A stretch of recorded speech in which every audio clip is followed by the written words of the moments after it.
We have two more of these AMD CPUs to get through before we go through the 5800X3D, which is coming up at some point probably soon. So this one is the 5700X. The next one will be the R5 4500, which is Zen 2. And these are all coming out recently as AMD's somewhat latent, a little bit after the prime time counter to Intel's 12,000 series CPUs. So the i3-12100 really established itself at the budget class, the 12400 as a good value proposition, and all the way up, Intel's been fighting AMD like hell recently, and now it's time for AMD to try and fight back. So the 5700X, if nothing else, has made it more clear to us why AMD went back for X370 owners, people who have the first round of chipsets for Ryzen CPUs, because this is the class of user that is most likely to buy these CPUs. It's probably not new builders as much as it is people who are sitting on existing platforms and want to upgrade them and keep them alive,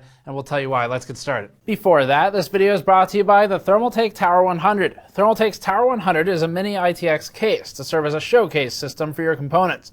The Tower 100 has received many revisions since we first saw it, and the case now has an open vent in the bottom for intake, a mesh cutout in the side panel for some GB ventilation, and additional mesh along the side skirts and the side panels of the case. The Tower 100 is mostly focused on building a showpiece PC that's small enough to fit on most tables.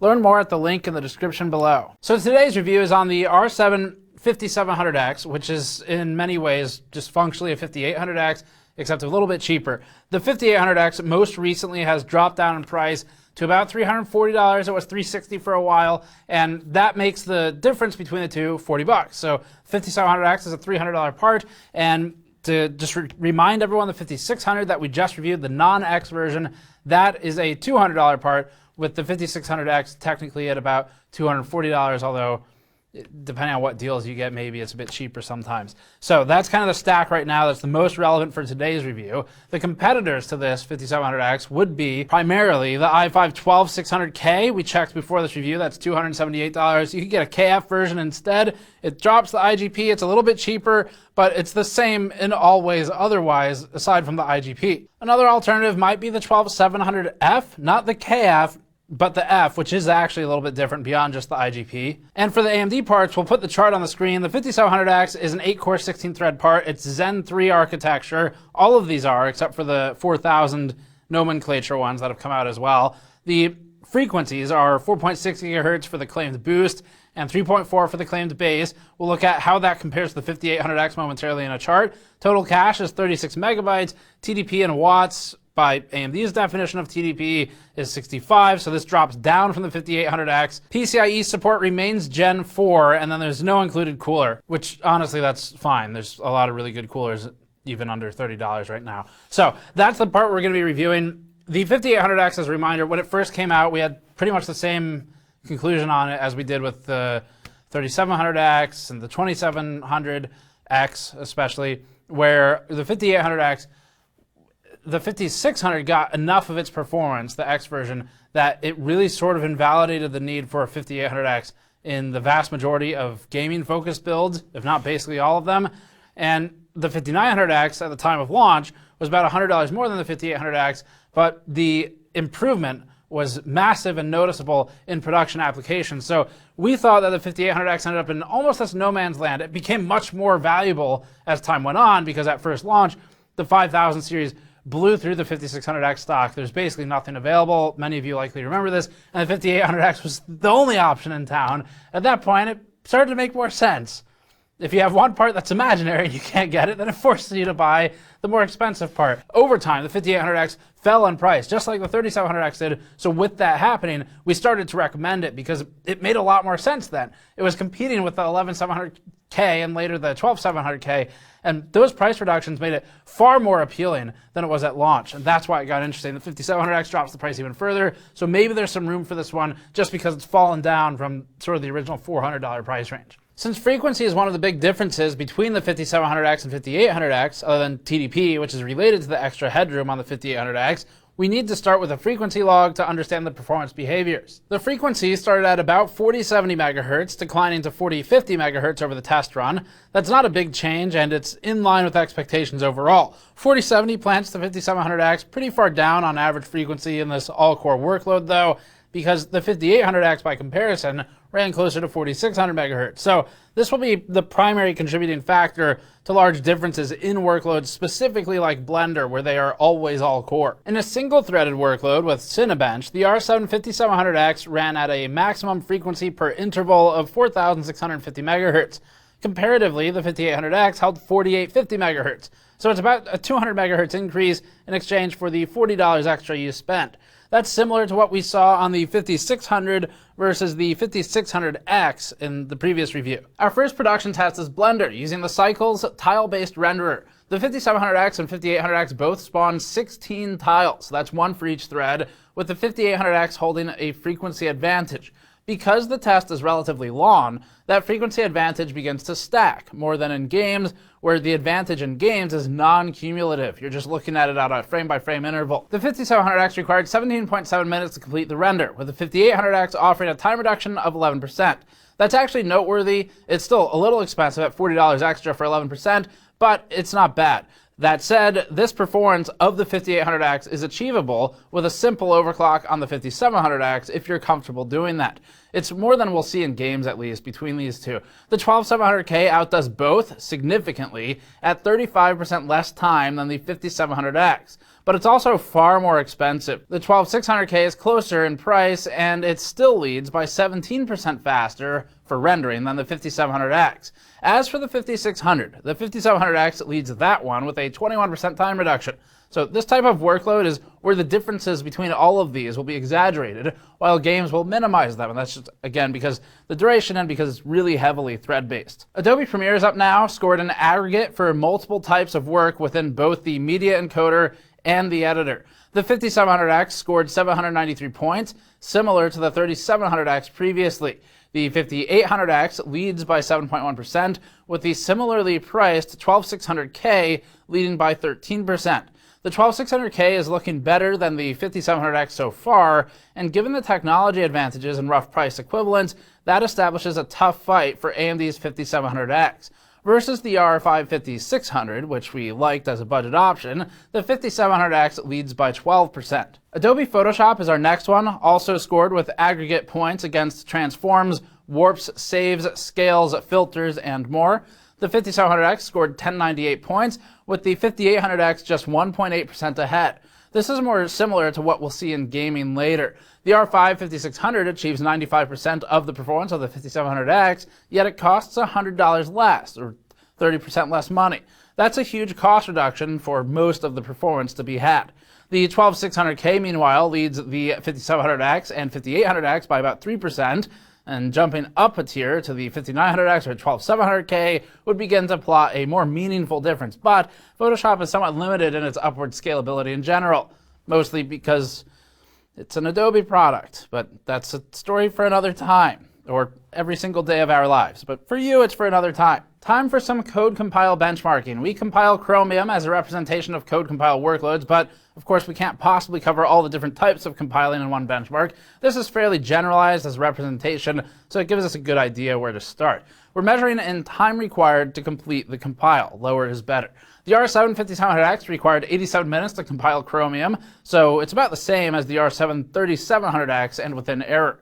Because of the long duration of this test, the 5800X is able to stack cumulative gains from its frequency over the test duration, benefiting from an 8.6% time reduction versus the 5700X.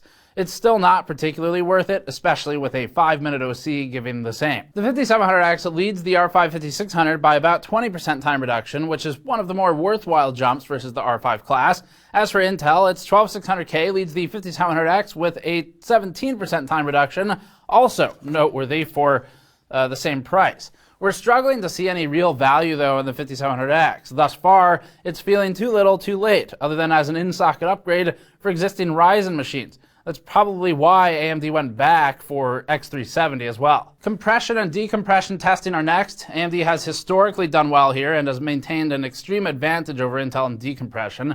Starting with compression and using 7-zip as our test vehicle, the R7 5700X plotted 90,000 MIPS, or millions of instructions per second, against the 5800X's 93K MIPS. The 5800X is about 3% ahead, making the 5700X a much better value than the previous 5800X when assuming the $40 difference that we're seeing on Amazon right now.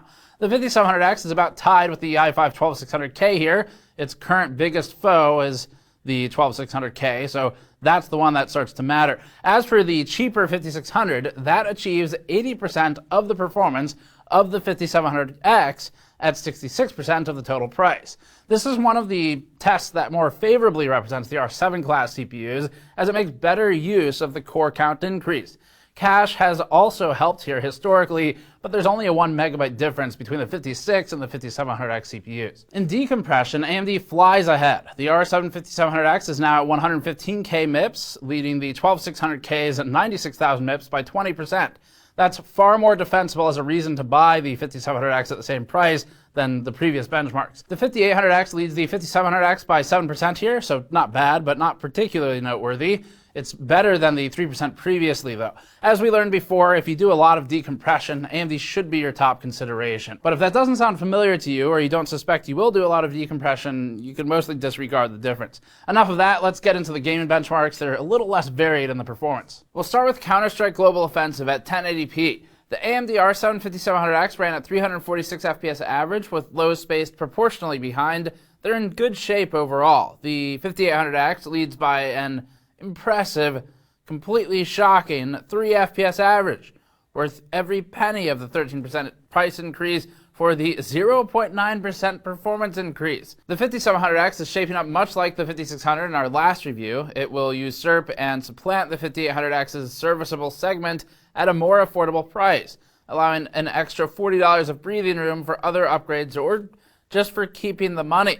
And the 5700X versus 5800X here, they're basically within an error of each other, so there's no real value to going with the 58X here.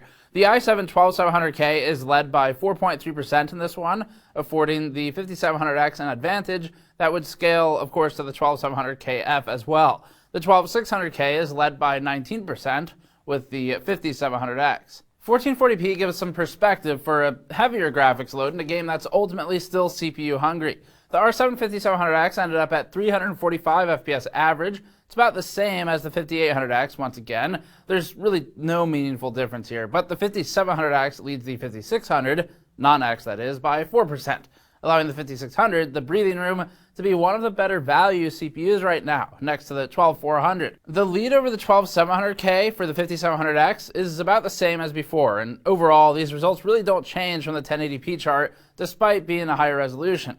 It's still heavily CPU bound, and of course at 4K that'd start to change and clamp down the top of this chart to all look the same. Cyberpunk 2077 gives us a heavier workload to crunch, but still scales with CPUs up to the 12900K with our settings. The R7 5700X ended up at 172 FPS average, equal to our 5800X test pass. And these are within error, as we saw with the 5600 versus 5600X. The previous AMD CPUs are becoming a waste if bought today, and the expense should be spared for the lower end, newer alternatives. The i7 12700K leads in this one. It's at 175 FPS average, so that's a truly staggering lead of 1.6% advantage over the 5700X. It's not much. It's another small mark as we go back and forth, but they're trading blows pretty evenly here. The 12600K also technically leads, albeit by an irrelevant amount as well. With Rainbow Six Siege at 1080p, the AMD R7 5700X ran at 482 FPS average, with lows in standard shape overall. The 5800X isn't much ahead at 491 FPS average, but it also looks like we're beginning to bounce off of the ceiling for CPU scaling in this game. Fortunately, the human eye can't see more than 24 FPS anyway, so none of this matters. The 5800X leads the 5700X by 1.8% in exchange for the $40 increase in current price, so it's one of the worst values on this chart for an extra $40. The 5700X is about tied with the 12600K from Intel, even in lows, and the 12900K is marginally ahead. We didn't retest the 12700K here, but it'd be right below the 12900K, since they're all clustered around the same point for this one, so you basically have the data anyway. In Red Dead Redemption 2 at 1080p, the R7 5700X ran at 174 FPS average, and with 1% lows proportionally behind at 103 FPS average. The 5700X ends up about tied with the 12400, and functionally the 5800X as well, which is at 176 FPS average. As for the cheaper stuff, the 5600 achieves 95% of the performance of the 5700X, potentially offering a far better value option without really sacrificing anything that you'd even notice. Far Cry 6 is next, serving as one of the newer games on the bench. We'll also do frame time consistency plots for this one in a moment. We'll first highlight the 12700K and 12600K results. The 0.1% lows on these are down because of Windows 10 scheduling challenges with E-cores. In our Windows 11 benchmarking, this issue was erased, but average FPS was also reduced. We put one Windows 11 result on this chart just to help show that. Our testing still uses Windows 10 for everything, so we'll run with that data, but both have pros and cons that are explained in a separate video we did on Windows 10 versus 11. Most games don't behave like this, but obviously this shows there are a few that do have trouble with figuring out the E-cores. The R7 5700X ran at 136 FPS average here, which is about tied with the 5800X. Once again, there's functionally no difference in our data for this game between those two. The 12700K leads the 5700X by 4.8%, and the 12600K leads it by 3.2%. These differences are small and not particularly noticeable, but 5% is still 5%. If the technological advantages like PCIe Gen 5 and DDR5 begin to stack up, and the price for the competing CPU is about the same, then 5% starts to matter. Now that stated, that's not entirely what we're seeing here, because the 5700X has far better lows in our Windows 10 testing than the 12700K, and so it has better frame time consistency overall. We'd have to test the 5700X in Windows 11 to see if its average drops like the 12600K does in that one though. This chart is for frame time pacing, or the frame-to-frame interval in Far Cry 6 with the Windows 10 results. Lower is better, but more consistent is best. This is the closest look that we can get at a true frame-to-frame gaming experience with empirical data. The 5700X is very consistent in frame-to-frame interval overall, with only one spike up to 15 milliseconds, up about 6 milliseconds from the previous frames. It doesn't have any frame time pacing problems in this, so it's doing well. The R7 5800X looks basically the same. We won't bother plotting it. They just sort of overlay on each other. The 12700K has several more spikes throughout this test, though, most of which jump to 30 milliseconds from an average closer to 6 milliseconds prior. This is from the Windows 10 scheduling challenges that we discussed. It's just this gives you a better understanding of what that really looks like frame to frame. It just doesn't know what to do with the E-cores, and it sort of treats them all the same, the P-cores and the E-cores, that is.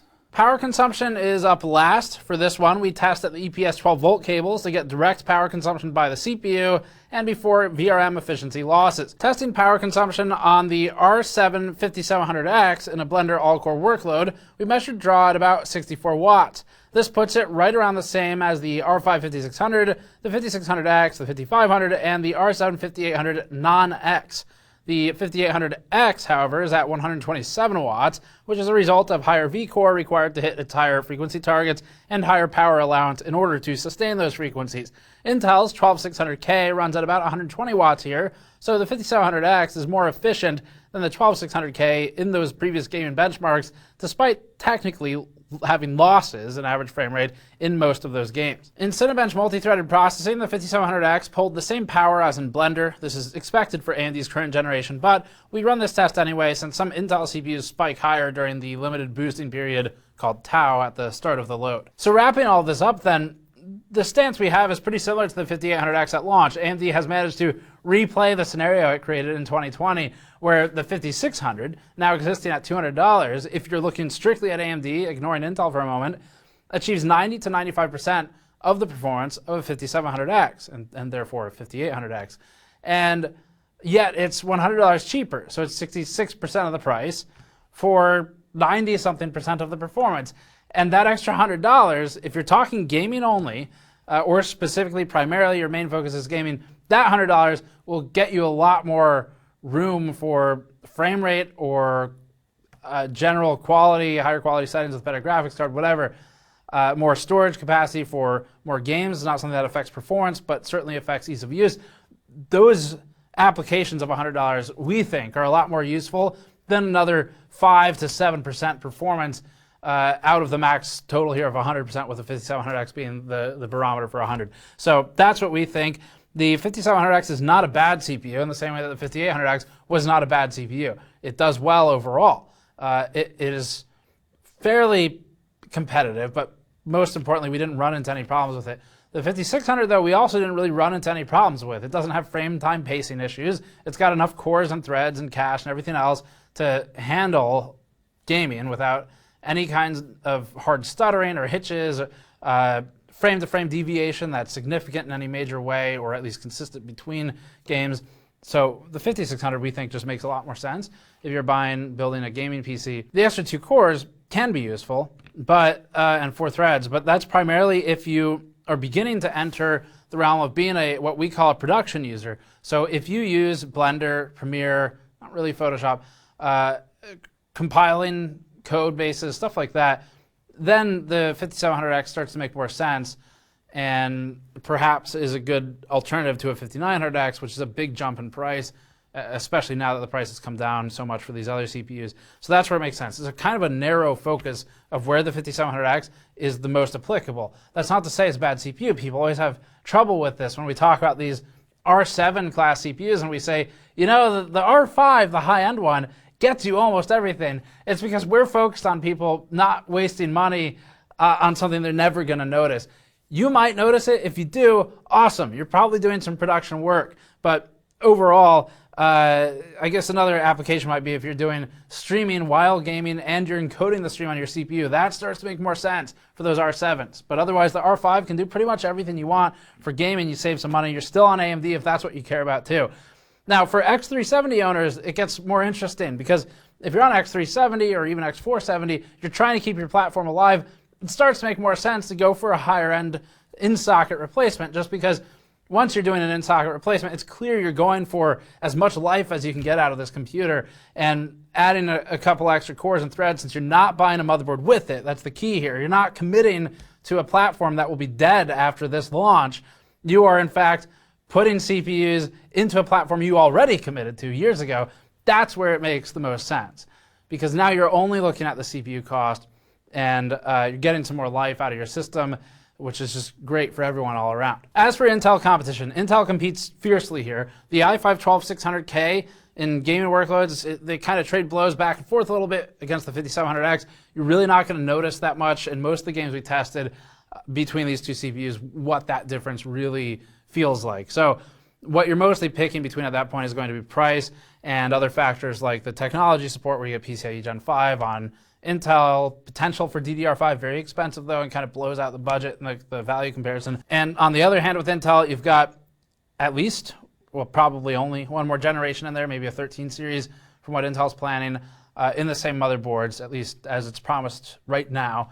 And the 12700KF would maybe make sense as a comparison as well, but the price steps up a lot, and at that point you're really comparing more to a 5900X or something. So anyway, that's it for this one. We don't think the 5700X is bad, just to be clear. We just think that there are other CPUs on either flank of it, now that AMD has launched many of them, that make more sense. If the 5600 did not launch and the 5600X remained its original price, or close to it, like even $250, then the 5700X makes a lot more sense. But you just get better value somewhere else. So certainly don't feel bad if you buy this one or have to, because there's no other options, but not our first choice, basically, for most scenarios. There's one that we've already explained where it would make sense. But that's it for this one. Thanks for watching. Subscribe for more as always. You can go to store.gamersnexus.net to help us out directly, like by grabbing the mod mats, the toolkits, or the coasters, or you can go to patreon.com/gamersnexus to get bonus videos. We'll see you all next time.